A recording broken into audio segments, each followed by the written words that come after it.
Oh man, we have just had Jerome Powell speak and markets are not happy. Why is it that markets are dumping? Can we be falling a lot more here on the Bitcoin price action? I'm going to break that down and a lot more. If you appreciate these impromptu updates, smash up the likes. Do not forget to subscribe. You can see a big red candle here printing today. Should we be concerned at the 3.5% pullback coming back to test this support, which we worked so hard to break out above? Well, it all comes back down to Jerome Powell. Powell indicating that there are further rate cuts, but also says that there's no preset course. Why would that make markets panic? Well, I'm going to break that down because if you remember, this market had decided that we were going to get another 50 base point rate hike. At least half of the market had priced that in. Now they're having to scamper to unwind that expectation because Jerome Powell is saying, no, we're okay. The economy is okay, which in other words suggests that we're probably going to see 25 in November the 7th and another 25 on December the 18th, slowing down what markets and investors thought we may get. So we're going to see this little bit of an unwinding going on. Now, the problem, of course, we have here is it's another rejection of this very important pattern. We wanted to really create a higher high. We spoke about it in yesterday's video, but we failed. We failed it again. We've come back for support, but there's still a chance. And that chance is going to be us bouncing from this level here. Just like I drew this line a couple of days ago. Come back in, test the EMA ribbon, turn this red zone, which was previously resistance, turned it into support, and then bounce and go get the higher high. So there is a saving grace here if we can hold this level over the next kind of couple of days and start using it as a platform to go attack all-time highs. But you have to remember, this market needs to unwind now because the market was expecting maybe we'd get 50 base points. Powell is saying, no, chill out. The economy is okay. You know, there's no signs to be worried. I mean, look at this. Fed Chair Jerome Powell said Monday that recent half percentage point interest rate cut shouldn't be interpreted as a sign that future moves will be as aggressive.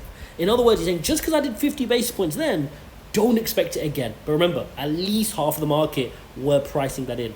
We are not on any preset course, he told the National Association. Powell expressed confidence in economic strength and sees inflation continuing to cool. Looking forward, if the economy evolves broadly as expected, policy will move over time towards a more neutral stance, but we are not on any preset course. The risks are two-sided and we will continue to make our decisions meeting by meeting. Powell did indicate that if economic data remains consistent, there are likely 2 more rate cuts coming this year, but in smaller quarter percentage increments. So that's where we're getting the 25 basis points and 25 basis points. This is not a committee that feels like it's in a hurry to cut rates quickly. He said during a Q&A period, if the economy performs as expected, that will mean to more rate cuts this year, a total of 50 basis points. Again, that 25 and 25. So, look guys, is this reason to a panic? No. I mean, look, is Jerome Powell really going to come out and say the opposite? You know, can you imagine a Q&A where he goes, nah, the economy's in a dire mess heading towards the elections and we made a complete mess of it. We're super late behind the curve. I'm going to have to do another 50 basis points and then another 50 basis points after that. No, he has to come out and act like this is all under control, right? He's done a good job. He did it at the right time. He did the 50 basis points. But the reality is we know that he didn't. We know he's a little bit behind the curve because if he wasn't behind the curve, then why did he do 50 basis points in the first place for his first cut? Why did he front load? If he was in such control, he could have done 25, another 25, another 25, and taken his time to bring it down and give us a soft landing. He obviously knows something is up, which is why he decided to do a 50 base point rate cut. And now we need to see what is the data between now and the next meeting on November the 7th, which is just 7 or so days from now, right? To see whether we're going to get that 25 or 50. I think we're going to get 25. I think his comments today telegraph that notion, and that is why markets are just kind of just readjusting expectations. That being said, what are we crying about here? We can see crypto pulling back a little bit like I just showed you, but if you look at the US markets, they're still looking to end, the quarter on a high, which is really interesting. Now, it's also important to understand that the S&P is down just slightly here, Nasdaq down 0.16, no crazy takes, and again, all around this live Jerome Powell Q&A that he had. There's another thing I was going to bring to you guys before the Jerome Powell Q&A that I wanted to address with you guys was this. Right? We need to look here at the retail volume. I saw this piece by CoinDesk, which is suggesting that, look, retail volumes remain low. We're not seeing downloads of Coinbase they cited in the article. I mean, look at this. It says, in previous crypto bull runs, 2017 and 2021, Coinbase app was number 1 in the downloads versus currently 438. Okay, fine.